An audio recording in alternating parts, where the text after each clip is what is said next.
everyone, welcome back to my channel. If you're new here, my name is Anna, and today we're going to be doing my December wrap-up and my January TBR. So, I've never done a book video before. I am starting up like a little bookstagram, so if you're interested in that, it'll be linked in the description. I started getting back into reading probably in like July. Since then, I've read 34 books. I'm on my 35th, which I'll go over. But my goal for the year was 30, and then I got to 30, so now it's 35, and that's where we are now. But I will be going over with you what I read and then what I'm planning on reading for January. Little thing for January, there's one book in here that me and my roommate are looking to read, like both read, but I have it. So I have like an extra book in my TBR just in case she ends up reading that this month, but if not, I'll just take one of the books out, no biggie. Or I might just read all of them, hopefully, because I'd love to. My goal for 2023 is 75 books. If you're interested in my Goodreads, it's going to be linked in my Instagram bio, and I'll put my like username in the description, but it might be easier for you to find it through the link tree. So let's get started. The first book I read was Icebreaker by Hannah Grace. I rated this 5 stars. It was so good. It was a really good book to get me into like, not like the Christmassy mood, but just like the winter vibes, I guess. Icebreaker is about a figure skater named Anastasia or Stassi, and then a hockey player named Nathan, or they call him Nate. It was a really good book. I don't really know what you would describe the trope as. Maybe forced proximity? Maybe. I don't know, but it was really good. I rated it 5 stars. It was such a good book. I loved it. The second book I read this month was The Ritual. I don't know who it's by, but it's called The Ritual. I'll put a picture of it right here. I gave that a 4.25 stars. The plot in it was absolutely amazing, but most of the book was spice. Not saying it's a bad thing, but the plot was really good, but I feel like if there was, I don't know, like I guess the point of the book was for the spice, but I don't know, it was a really good book. I'd recommend it if you're just, there's like trigger warnings if you need to look those up. The third book I read was The Invisible Life of Addie LaRue. I'm sure you guys have seen that. It's about this girl named Addie LaRue. Every time she goes anywhere, let's say she walks into a room, she talks to you, you could spend 2 seconds with her, you could go, she could come home with you that night. You leave the room, you go to sleep. After you wake up or come back in the room, you wouldn't remember who she was. The reason I gave it 3 stars is because there was like a now section, which was in like 2014, and then there was a then section, like a before section, like it was like her past, and it was kind of like leading up to where she was. The past things, after you learned how she came to be cursed this way, it just kind of like, not that it wasn't interesting, it was just all of the like past stuff, like I just felt myself skimming through it, so I gave it a 3 stars. I would definitely recommend it. It was a good book.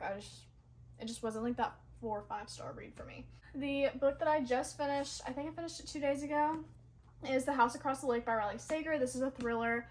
It follows Casey Fletcher, who is an actress, and she lives on Lake Green, and these people move across the lake from them. Their names are Tom Royce and Catherine Royce, and some stuff happens, some stuff goes down. There was a huge plot twist. Every single chapter left you on like a cliffhanger.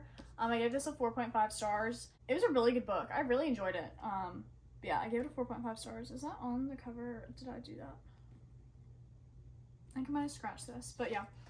It was really good. I definitely recommend this if you're looking for a good thriller that isn't scary, because it really wasn't scary. I could see how like someone might get scared from it, but like I get scared really easily and it did not bother me, so yeah. So the book I'm currently reading, my 35th book of the year, is Red Queen by Victoria Aveyard. I'm only 4 chapters into this, but so far so good. I'm hoping to finish this by Sunday, which is the 1st of January, so, well, I guess by Saturday then, because that's the 31st. But yeah, that's what this is. It's the first book in the Red Queen series, and yeah, I've been really excited to read this. My brother got it for me for Christmas, and I was so excited, like the whole series, so I'm very excited to keep reading that. If I happen to, by any chance, finish that before like Wednesday, and need another book to read, I'm going to be reading this. This is If He Had Been With Me by Laura Nolan. I don't know if that's how you say her last name. My queen, Sarah Caroli, read this book on a vlog, and I ordered it as soon as she got done reading it. So, as I do with almost every other book that she recommends, but I'm super excited about it. It's a YA romance, I'm pretty sure. I don't like knowing anything about books when I go into them, so I'm not going to read the back or anything. But yeah, If You've Been With Me, I'm super excited to read that. If not, it'll definitely be part of my January TBR. The next book we have is Things We Never Got Over by Lucy Score. I've had this on my bookshelf since probably, I want to say July or August, and I've been wanting to dive into it, but I just haven't yet. So I'm hoping to get to this month. I know me and my roommate, who also has a love of reading, we were talking about reading this together because it's on Kindle Unlimited. So she was talking about reading it on there, and I was going to read the paperback, so we might do that, or I might just read it by myself. The next book I have is Glass Sword by Victoria Aveyard. This is the second book in the Red Queen series. I'm planning on finishing the first book, so if I like it, I'm going to read the second one. I'm assuming I'm going to like it because I like it so far, and it's, I don't know, it's just like, I read fantasies growing up, and now I'm like more into romance, but I wanted to like branch out, so that's why I was reading the thriller this month. And then these fantasies are hooking me in, so yeah, Glass Sword by Victoria Aveyard. This next book is Girls Like Us by Christina Alger. I don't know if that's how you say her last name, but yeah. My roommate lent me this back in like October to read, since I guess it's like it looks like it's like a thriller murder mystery kind of thing.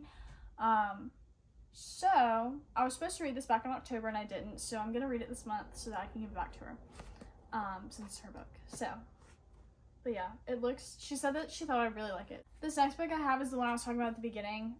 It's Daisy Jones and the Six. The TV show for this is coming out in March, and me and my roommate wanted to read it before the TV show came out so that we could read this and then watch the TV show. Either she's going to read this month, or I'm gonna read it this month, and then the other one of us will read it next month. I have started 2 different Taylor Jenkins Reid books, and I just have not been able to get into them. So when Sarah Caroli, as previously stated, my queen, when she said that she rated this 5 stars and she didn't like Taylor Jenkins Reid's writing, I was like, okay, let me pick it up. I know it's about some band just because I keep seeing the pictures for it on Instagram, but yeah. Speaking of Sarah Caroli, I am really hoping to get to Love in Other Words by Christina Lauren this month. This is Sarah's all-time favorite book, and I don't know, maybe I'm just like fangirling. I feel like her and I's book taste is so similar. Like everything that she recommends that I read, I love. So, you know, there's that. There's only like one book that I think we disagree with, and it's Too Late by Colleen Hoover. But she just said it was a lot for her to take in. But I was like living for it. So I don't know. It's just like personal opinions, obviously. But a lot of the books that she recommends, I really like when I read them. So, Love in Other Words, really excited about this. I'm really, really excited about this. So when I was picking my TBR for this month, I was sitting in my little thing earlier, and I was like, I don't have a romance book. As this was literally sitting in my stack, Twilight by Stephanie Meyer. This is literally a romance, so I don't know why I was saying I didn't have a romance, but yeah, Twilight. This is also a book that I borrowed from my roommate that I need to give back to her after I read it. I've seen the movies. I was never intending to read the books, but now I want to read the books, so if I like it, I think I'm gonna buy my own set and just like note down my annotations, so that way if I get my own set, I can just, you know, do that. But last book on my January TBR is a thriller. It's The Silent Patient by Alex Michaelides. I think that's how you say his last name. My roommate's been raving about this book. She says I need to read it, so I am doing that for her. I'm actually really excited about this. I realized earlier that the cover is a woman. There's like a woman on it. And I'm kind of scared, but you know, we're gonna get through it. The only thing I know about this is I've heard it's a slow burn, like at the start, and I don't really know if I'm gonna like that. Even if not, I've heard there's really good plot twists in it, so I'm just gonna wait for that while I read this. But yeah, that was the last book on my January TBR. I really hope you guys enjoyed this video. If you have any video ideas, leave them down in the comments below. Like I said, my bookstagram is linked in the description if you are interested. But yeah, I hope you guys enjoyed, and I will see you next time. Bye.